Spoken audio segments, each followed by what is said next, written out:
Hi, Milica Paranosic here with Ableton Live Tutorials. I want to show you today how to use Ableton Live to trigger audio and video in your performances. It's something that I happen to need quite a bit, and I remember that I couldn't actually find any tutorials covering that, so I'm making one for you guys out there in case you find it helpful. So obviously, we're going to start with a blank file or a file with the music already in it. Either way, but you're going to go and get your film, and you're going to get your film loaded into the track view, which in 9 is called detail view for whatever funny reason. You're going to go get your film, and here's the film, and I want to put it into a new audio track, an unexisting track. It creates actually an audio track for you, and I'm going to rename it, call it films, and it's right here. So your film is here ready to play. Now if your film is going to, if you wanted to start playing from the beginning of your performance, then it's fairly easy to just slam it at the measure 1, and then you start playing, and film starts playing, and the music starts playing, and everybody's happy.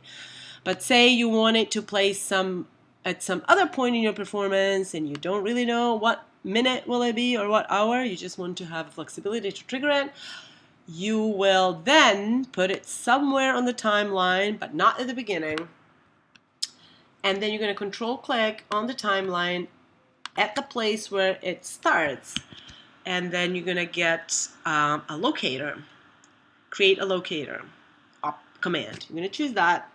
It's going to assign it to that particular spot in time. It's going to give it number 1 as a default name. I'm going to rename that. I'm going to call it a D. I'm calling it a D because it matches the name of my film, which is Dodola. So makes it easier for me to remember. The next thing I'm going to do is I'm going to key map it to D so that I can also associate that with the name of the film. So right now, if I hit D, Dodola starts playing. Yes? If I'm somewhere else, right? You're somewhere else in the timeline, whatever, you're talking, dancing, introducing people. Once you hit D, it goes there. Now, if you have your audio on your film already, then they can just stay together and you play them together. However, you may want to have an additional or a different audio playing together with your film, which is the case right now, right here, just for the argument's sake. And so I'm going to mute my film track, so it's not going to play any audio, only the visuals. And I'm going to flip the page to my clip view, and I'm going to choose the sound that I think is good with this film. I'm here in Ableton Live's library, so I'll just choose something from there. Maybe this. Okay? And so what I want to do is assign it to the same key trigger. Yes? So that when I hit D, both the film and the audio start playing together. Right? So now what if you wanted to have more than one video?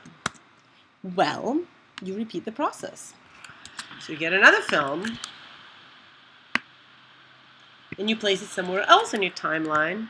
You control click on the timeline, you add the locator, you name it something that matches the title of your film, which in this case is C. You map it to C, you go back to your clip view, you find a sound that you like for that film, and then you map that to the same key.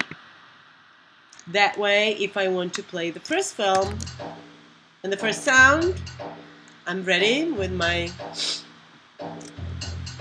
key, with my first key, which was D, and then the C forwards me to the next one.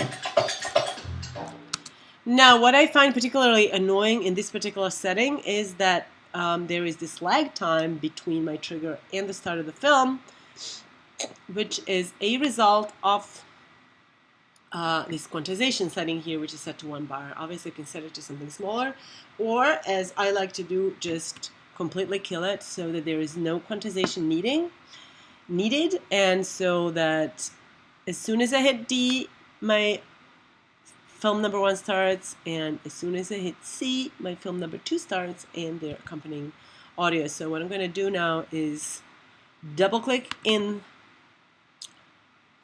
the movie window, which makes it fit the screen, and I'll demonstrate that. D, C, D, C, D, C. And you can do this as many times as you need to completely build your performance this way. I hope this was helpful. Write to me if you want me to cover something else, and subscribe to my newsletter.